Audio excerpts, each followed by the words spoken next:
नमस्कार दोस्तों, daily 5 mock questions for prelims 15 अक्टूबर 2020 में आपका स्वागत है।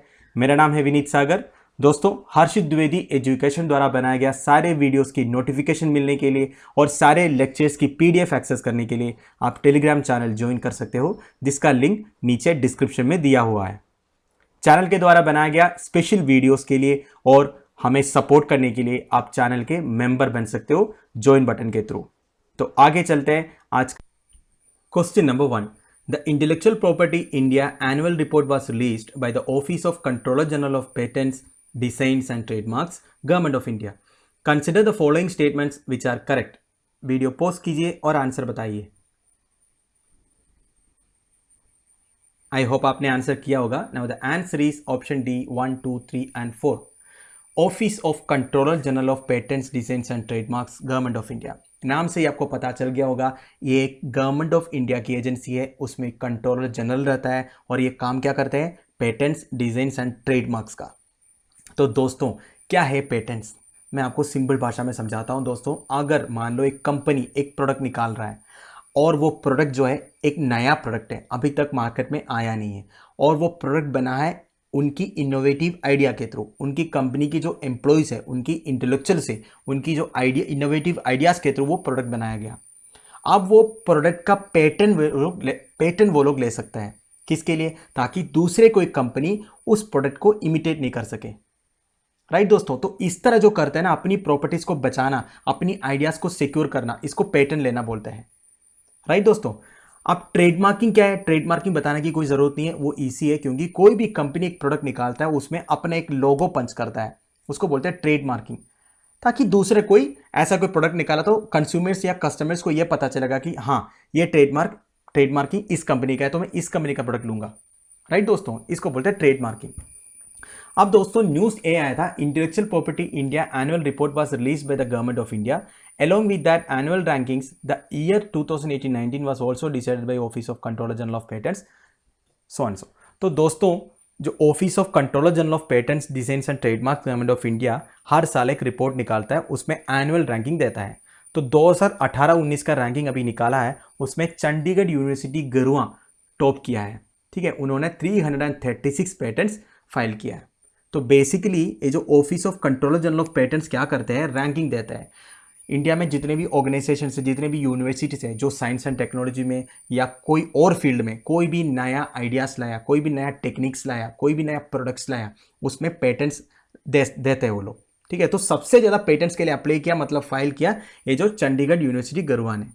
ठीक है, तो इसकी सब एक कॉम्पिटिशन लाते हैं इसके ये रैंकिंग से। ठीक है, मतलब सारे कंपनी, जितने भी रिसर्च एंड डेवलपमेंट में जितने भी कंपनीज, जितने भी यूनिवर्सिटीज़, जितने भी कॉलेजेस इंक्लूड है ना, उनके बीच में कंपटीशन रहेगा कि सबसे ज़्यादा पेटेंट कौन लेगा। तो इनको मिला है बेसिकली। अब इसमें इंटेलेक्चुअल प्रॉपर्टी इंडिया बोलते हैं। इंटेलेक्चुअल प्रॉपर्टी क्या होता है दोस्तों? Intellectual property is A category of property that includes intangible creation of human intellect. तो बेसिकली मैंने बोला ना, जितने भी कॉपीराइट से, पेटेंट से, ट्रेडमार्क से, ट्रेड सीक्रेट से, ये सब इंटेलेक्चुअल प्रॉपर्टी हो गया। ठीक है, अगर मेरी ट्रेड अगर सक्सेस हो रहा है तो उसकी ट्रेड सीक्रेट में किसी और को नहीं बोलूंगा ना, ये मेरी इंटेलेक्चुअल प्रॉपर्टी है। मेरी जो पेटेंट है, मेरी जो आइडिया है, वो मेरी इंटेलेक्चुअल प्रॉपर्टी है। मेरी जो ट्रेडमार्क है वो मेरी इंटेलेक्चुअल प्रॉपर्टी है। राइट दोस्तों, The Trademarks Registry was established in India in 1940 and presently it administrates the trademarks at 1999 है। देखो दोस्तों, ये जो controller general of patents, designs and trademarks के अंदर एक ट्रेडमार्क्स रजिस्ट्री है। ये लोग क्या करते हैं? It administrates the trademarks act 1999। Trademarks act 1919 के अंदर ये काम करता है। और ये लोग क्या करते हैं? Matters relating to trademarks in the country, जितने भी ट्रेड मार्किंग के रिलेटेड मैटर्स है, ये जो ट्रेडमार्क्स रजिस्ट्री देखता है। The objective of the trademarks at 1999 is to register trademarks applied for in the country and provide both better protection of trademark of goods। देखो, जितने भी प्रोडक्ट्स का ट्रेड मार्किंग करना है, उसका रजिस्टर मेंटेन करना इनका काम रहता है, और साथ साथ better protection of trademark of goods and services. Better protection मतलब क्या है? ताकि एक ट्रेडमार्क को दूसरा कोई इमिटेट नहीं करना चाहिए। तो बेसिकली ये है, अगर हम कोई चीज़ ले रहे हैं, हम ट्रेडमार्क लेके लेगा ना, मतलब इस कंपनी का प्रोडक्ट है। अगर सेम ट्रेडमार्क कोई डुप्लीकेट भी निकाला, वो भी तो गलत बात है, हम बन जाएंगे उल्लू। तो इसकी प्रोटेक्शन भी ये प्रोवाइड करता है, ये जो ट्रेडमार्क्स एक्ट के थ्रू। अगर कोई ऐसे फ्रॉडुलेंट किया तो इसके अगेंस्ट एक्शन भी ले सकते हैं ट्रेडमार्क्स रजिस्ट्री जो है। The main function of the registry is to register trademarks which qualify for registration as per provisions of the Trademark Acts and rules and to maintain the register of trademarks. ये मैंने बता दिया आपको. The system of international registration of marks is governed by two treaties. The Madrid Agreement concerning the international registration of marks, referred as Madrid Agreement, which dates from 1891, and the protocol related to Madrid Agreement. इतनी important नहीं है, फिर भी आपको जानना चाहिए. देखो, जितने भी इंटरनेशनल रजिस्ट्रेशन करते हैं ना चीज़ों की, वो एक प्रोटोकॉल है, मैड्रिड एग्रीमेंट करके एक प्रोटोकॉल है, इसके अंदर होता है. राइट दोस्तों. तो हमारी स्टेटमेंट में क्या क्या था? Office of patents designs and trademarks is a subordinate office under the department of industrial policy and promotion. बिल्कुल सही है, industrial policy and promotion ministry के अंदर आता है ये. The trademark registry under CGPDTM is to register trademarks which qualify for registration as per provisions of the Trademark Acts and rules and to maintain the register of trademarks. ये भी मैंने आपको बता दिया, बिल्कुल सही है. The system of international registration of marks is governed by Madrid Agreement. देखो दोस्तों, मैड्रिड एग्रीमेंट के बारे में मैंने आपको बताया. इंटरनेशनल रजिस्ट्रेशन, जो चीज़ों की इंटरनेशनल रजिस्ट्रेशन होती है ना इंटरनेशनल मार्केट के लिए, तो एक मैड्रिड एग्रीमेंट है, उसकी जितनी भी गाइडलाइंस है उसको फॉलो करना चाहिए. Trade secrets also comes under the category of intellectual properties. बिल्कुल सही है, मैंने आपको बताया इंटेलेक्चुअल प्रॉपर्टीज क्या क्या होता है. जो पेटेंट्स होता है, जो कॉपीराइट्स होते हैं, ट्रेडमार्क्स होते हैं, ये सब इंटेलेक्चुअल प्रॉपर्टीज में आता है. उसमें ट्रेड सीक्रेट्स भी है. राइट दोस्तों. तो answer is 1, 2, 3 and 4. Question number 2. The 2020 State of Climate Services report was released on occasion of International Day for Disaster Risk Reduction by the World Meteorological Organization. Consider the following statements which are correct. Video pause कीजिए और answer बताइए. I hope आपने answer किया होगा. Now the answer is option A, 1 and 2 only. Statement 3 गलत है. देखते हैं पहले एक्सप्लेनेशन. दोस्तों, न्यूज़ से आया था 2020 state of climate services report was released on occasion of international day for disaster risk reduction. तो इंटरनेशनल डे कब है? अक्टूबर 13, 2020. वैसे बहुत सारे डेट से याद करने के लिए देख लो आप लोग. By the UN world meteorological organization. तो दोस्तों हमें यह पता चल गया वर्ल्ड मीटियोरोलॉजिकल ऑर्गेनाइजेशन जो है वो एक यूनाइटेड नेशंस का एजेंसी है. Right. The 2020 state of climate services report, ये भी ध्यान रखना, जो state of climate services report कौन पब्लिश करता है? WMO. Compresses of 16 different case studies on successful any early warning system. देखो दोस्तों, अर्ली वार्निंग सिस्टम के बारे में बताता हूँ. अर्ली वार्निंग सिस्टम आजकल सारे कंट्रीज की प्रायोरिटी है. ठीक है, जितने भी डिसास्टर है जैसे tropical cyclones, floods, droughts, hurricanes, heat waves, forest Fyers etcetera etcetera, वो सबकी अर्ली वार्निंग देना ताकि लोग प्रिपेयर्ड रहे. राइट दोस्तों. तो जो 2020 का state of climate service report आया उसमें 16 डिफरेंट केस स्टडीज कंडक्ट किया. Right. On early warning system.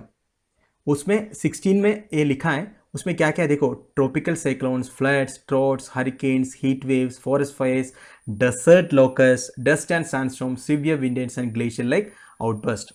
देखो दोस्तों, इसमें डेजर्ट लोकस्ट भी है. तो हमारी जो सेकंड स्टेटमेंट है 2020 state of climate services report compresses of different case studies on successful early warning systems for hazards including desert locust.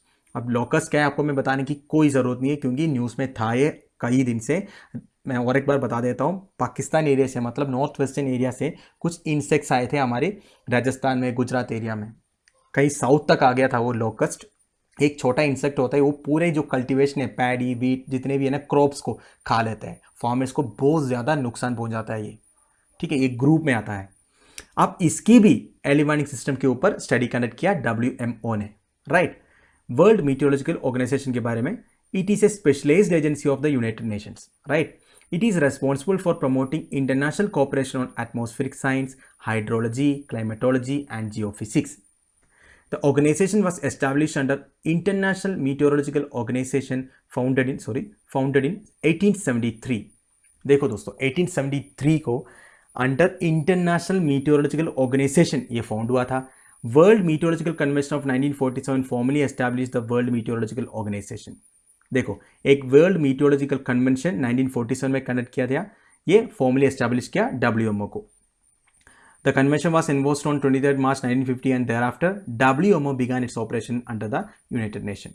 देखो दोस्तों, इतनी ज़्यादा डीपली जाने की ज़रूरत नहीं है, मैं बस आपको बता दिया. वैसे आप यही जानिए, इंटरनेशनल मीटियोलॉजिकल ऑर्गेनाइजेशन पहले था, अभी वो वर्ल्ड मीटियोलॉजिकल ऑर्गेनाइजेशन है. तो दोनों एक ही एजेंसी है basically. WMO comprises of 193 countries and territories. It has been headquartered in Geneva, Switzerland. ये भी ध्यान रखना, सारे इंटरनेशनल एजेंसी की जो हेडक्वार्टर है मैक्सिमम का एक ही रहता है, जेनीवा स्विट्जरलैंड, तो कहीं ज़्यादा इंटरनेशनल एजेंसी का हेडक्वार्टर है। तो हमारी स्टेटमेंट्स क्या कह रहा था? Statement 3, international meteorological organisation and world meteorological organisation are different agencies. गलत है दोस्तों, world meteorological organisation erstwhile international meteorological organisation है। राइट दोस्तों। Question number 3, Pakistan has been re-elected to the United Nations Human Rights Council UNHRC recently. Consider the following statements which are correct. Video post कीजिए और answer बताइए। I hope आपने answer किया होगा। Now the answer is option A 1, 2 and 3 only. Statement 4, India is currently not a member from the Asia Pacific group of UNHRC। गलत है, India currently एक member है। दोस्तों, United Nations human rights council is a United Nations body whose mission is to promote and protect human rights around the world. ठीक है, जितने भी member countries है यूनाइटेड नेशंस का, उनमें जो ह्यूमन राइट्स के खिलाफ अगर कुछ हो रहा है उसके अगेंस्ट एक्शन लेना, उसका देखभाल करना, ये United Nations human rights council का काम है। UNHRC has 47 members selected for staggered 3-year terms on a regional group basis from 5 groups। इसका मतलब है, देखो दोस्तों, ये जो मैं लिखा हूं अभी का जो 2019, 20, 21 के लिए, देखो इनमें 5 ग्रुप होता है। अफ्रीकन स्टेट से 13 है, एशिया पैसिफिक स्टेट से 13 है, ईस्टर्न यूरोपियन स्टेट से 6 है, Latin American and Caribbean state से 8 है और वेस्टर्न यूरोपियन अदर स्टेट से 7 है। तो एक एक ग्रुप से इतने मेंबर्स 3 साल के लिए सेलेक्ट होता है। वैसे देखो अभी के लिए एशिया पैसिफिक स्टेट्स जो हमारा है उसमें कौन कौन है? Bahrain, Bangladesh, Fiji, India and Philippines. तो अगले साल के लिए जो इलेक्शन है उसमें पाकिस्तान है। राइट, ये न्यूज आया था। To become a member, a country must receive the votes of at least 96 of 199 states of the UN general assembly. देखो, यूनाइटेड नेशंस जनरल असेंबली के जो मेंबर्स में 96 वोट होना चाहिए, ये 6 में सेलेक्ट होने के लिए, मतलब ये 13 में सेलेक्ट होने के लिए। बेसिकली हमारा एशिया पैसिफिक स्टेट्स की बात कर रहा हूं मैं। तो इस साल पाकिस्तान सेलेक्ट हुआ है, पाकिस्तान को सबसे ज्यादा वोट मिला है। राइट, ये बहुत बड़ी बात है, आज के न्यूज में भी ये कवर किया हर्षित सर ने। तो दोस्तों, एक एब्सोल्यूट मेजोरिटी होना चाहिए।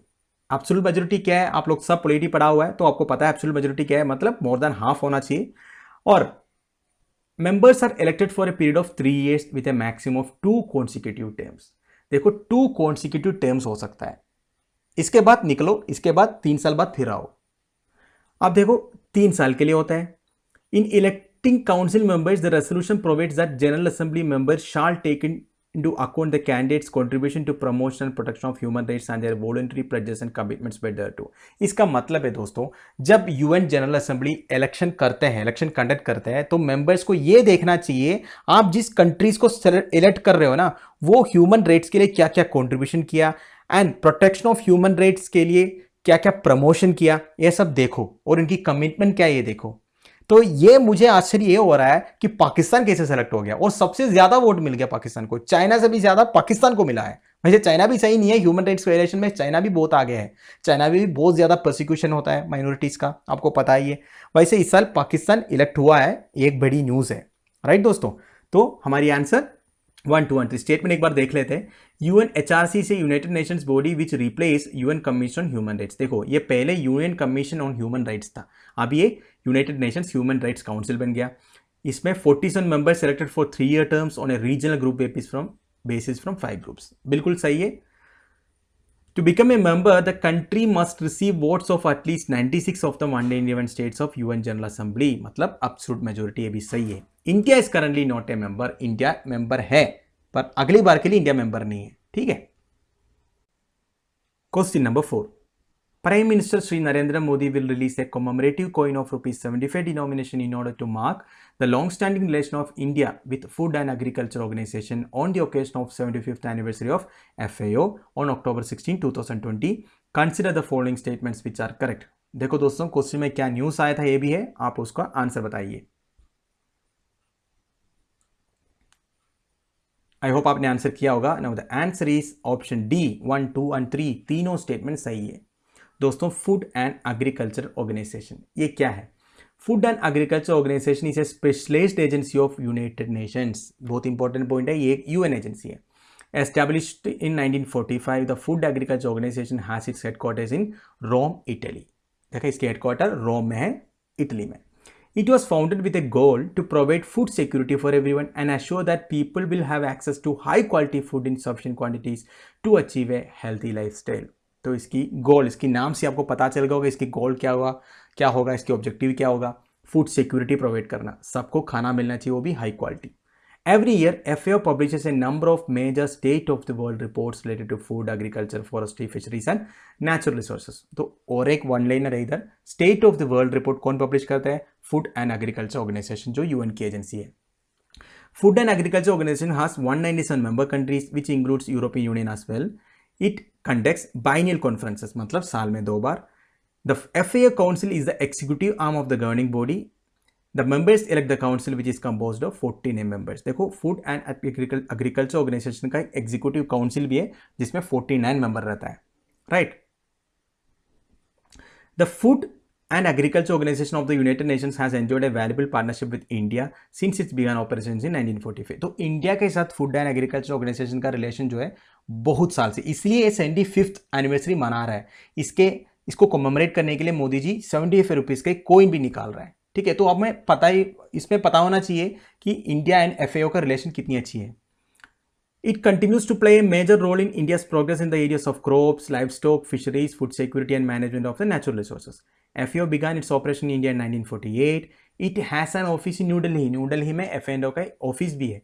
The nodal ministry for FAO in India is the ministry of agriculture. Obvious ही बात है दोस्तों, फूड एंड एग्रीकल्चर ऑर्गेनाइजेशन है तो इसकी जो नोडल मिनिस्ट्री है, जो इसकी प्लान्स है, इसकी इंप्लीमेंटेशन कंडक्ट कौन कराता है? Ministry of agriculture.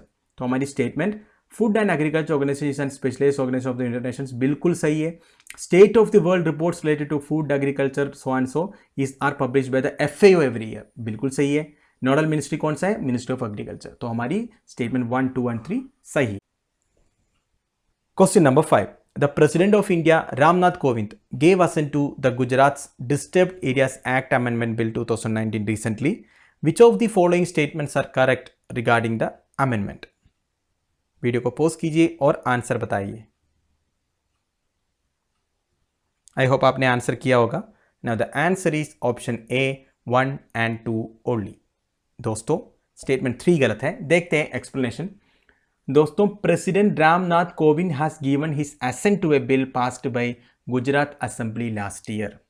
दोस्तों, मैं आपसे एक क्वेश्चन पूछूंगा. गुजरात असेंबली ने एक बिल पास किया है, अब ये प्रेसिडेंट के साइन के लिए क्यों जाएगा? अंडर व्हाट सर्कमस्टेंसेस, कौन कौन से कंडीशन में एक स्टेट असेंबली की एक बिल है वो प्रेसिडेंट के असेंट के लिए जाएगा? ये मुझे आप कमेंट बॉक्स में बताइए, right. Which made some important amendments to the Gujarat Prohibition of Transfer of Immovable Property and Provisions of Tenants from Evictions from Premises in Disturbed Areas Act, a controversial law that is properly known as Disturbed Areas Act. देखो दोस्तों, एक Disturbed Areas Act है, मतलब इसका full form यही है जो लिखा है, जिसको Disturbed Areas Act बोलते हैं. 2002 में जब रेड्स हुआ था गुजरात में, काफ़ी कम्युनल रेड्स हुए थे, उस टाइम पे काफ़ी सारे एरियाज को डिस्टर्ब्ड एरियाज करके नोटिफाई किया था, ठीक है. अब ये जो एक्ट है ना उस टाइम का, उसका थोड़ा अमेंडमेंट्स ला रहा है, उसके लिए एक बिल प्रपोज किया था गुजरात असेंबली ने. अभी इसका प्रेसिडेंट का साइन भी हो गया. अब दोस्तों, अभी ये क्यों हुआ है? क्योंकि जो डिस्टर्ब्ड एरियाज में जो प्रॉपर्टीज की ज्यादा बाइंग एंड सेलिंग हो रहा है. अब गवर्नमेंट ये डर रहा है कहीं पोलराइजेशन तो नहीं हो रहा है. पोलराइजेशन मतलब एक कम्युनिटी क्लस्टर तो नहीं बना रहा है ज्यादा जगह खरीद के. तो ये सबको अवॉइड करने के लिए और जितने भी फ्रॉडलेंस हो रहा है रियल एस्टेट बिजनेस में उधर, ये बिल में काफी सारे अमेंडमेंट्स लाया गया है. अब क्या है मैं बताता हूं आपको. पहले देखते हैं what is the disturbed areas act. Under the disturbed areas act, a district collector can notify a particular area of a city और town as a disturbed area. The notification is generally done based on the history of communal riots in the area. देखो, disturbed areas act के through district collector को के पास power रहता है एक area को disturbed area notify करने के लिए. Following this notification, the transfer of immovable property in the disturbed area can take place only after the collector expressly signs off an application made by the buyer and the seller of the property. In the application, seller has to attach an affidavit stating that she or he has sold the property of her free volition and that she has got a fair market price. देखो, disturbed areas में कोई भी property बेचना है या खरीदना है तो कलेक्टर की परमिशन चाहिए और उनको एक बायर को एंड सेलर को एक अफिडेविट साइन करके देना पड़ेगा। ये जो है उनकी अपनी मर्जी से दे रहा है और उनको सही प्राइस मिला हुआ है, right. As per the government, earlier only those areas which had witnessed communist riots would be notified as disturbed areas। देखो दोस्तों ये क्या लिखा है, पहले ये था कि अगर कोई जगह में कम्युनल रेट्स हुआ है तब भी गवर्नमेंट उस एरिया को डिस्टर्ब्ड एरियाज बोल सकता था, पर अभी की जो अमेंडमेंट आया है उसमें क्या है, गवर्नमेंट के notify any areas disturbed areas where it sees the possibility of a communal riot. अगर उनको लग रहा है इधर कम्युनल रेट होने की चांसेस है तब भी ये एरिया को डिस्टर्ब्ड एरिया करके नोटिफाई कर सकता है। और where it sees the possibility of a particular community's polarisation. मैंने आपको बता दिया पोलराइजेशन क्या है, मतलब एक पर्टिकुलर कम्युनिटी एक क्लस्टर बन जाना, राइट, एक साइड हो जाना पूरा। तो हमारी स्टेटमेंट 1 क्या लिखा था, under the disturbed areas act a district collector can notify a particular area of a city as a disturbed area, बिल्कुल सही है। The amendment has added a provision to the original act that gives the state government supervisory authority to review the collector's decision related to that। देखो collector ने disturbed area notify तो कर लिया, इसके बाद जो अमेंडमेंट में एक प्रोविजन दिया हुआ है कलेक्टर की जो डिसीजन है उसको रिव्यू कर सकता है स्टेट अथॉरिटी, राइट दोस्तों। और तीसरा क्या है, only those areas which had witnessed communal riots would be notified as disturbed areas. गलत है, अगर गवर्नमेंट को लग रहा है इधर होने वाला है कोई पॉसिबिलिटी है तब भी ये कर सकता है, राइट दोस्तों। तो दोस्तों हमारे 5 क्वेश्चन सही थे, ये कल का क्वेश्चन था। Answer is option B Jarawa. दोस्तों Jarawan tribes Andaman and Nicobar islands के एक मेजर ट्राइब है। जरावन ट्राइब जो है आपको अंडमान आइलैंड्स में मिलेगा, ना कि निकोबार में। अंडमान आइलैंड्स मतलब जो नॉर्थर्न आइलैंड्स है उसको अंडमान बोलते हैं, जो साउथ की तरफ जाता है आइलैंड्स उसको निकोबार बोलते हैं। जब आप पोर्ट ब्लेयर जो कैपिटल सिटी में उतर के, उधर एयरपोर्ट है वीर सावरकर इंटरनेशनल एयरपोर्ट, उधर से आप नॉर्थ की तरफ जाओगे ना, आपको फरारगंज, बाराटंग, कदमतला, रंगत एक्सेट्रा एक्सेट्रा जगहें मिलेंगी और उधर आपको जरावन ट्राइब्स भी दिखाई देगा, राइट दोस्तों। आगे चलते हैं आज के क्वेश्चन में। Indravati river takes a deep plunge from a horseshoe gorge here. The majestic 95 feet drop of the river down the cliff make this a sheer spectacle to behold. The sheer power of this 300-meter wide waterfall has led visitors to rightly coin a special term for this sport, and we call it India's Niagara. About which waterfalls the statement refers to? इस question के answer आप मुझे comment box में लिखकर बताइए। तो दोस्तों हमारी daily 5 mock questions for prelims इधर खत्म हो रहा है। उम्मीद है आज भी आपको कुछ सीखने को मिला होगा। आप लोगों की वैल्यूएबल सजेशंस, कमेंट्स आप कमेंट बॉक्स के थ्रू मुझे बताइएगा। इस पीपीटी की भी पीडीएफ एज यूजुअल आपको टेलीग्राम चैनल में मिल जाएगा, शाम तक अपलोड करा दिया जाएगा। और दोस्तों अगर आपको मेरे वीडियो पसंद आए तो ज़रूर लाइक एंड शेयर कीजिएगा। व्यूज़ बहुत कम आ रहा है, मैंने बोला था, मैक्सिमम शेयर कीजिए वीडियो को। Thank you for watching.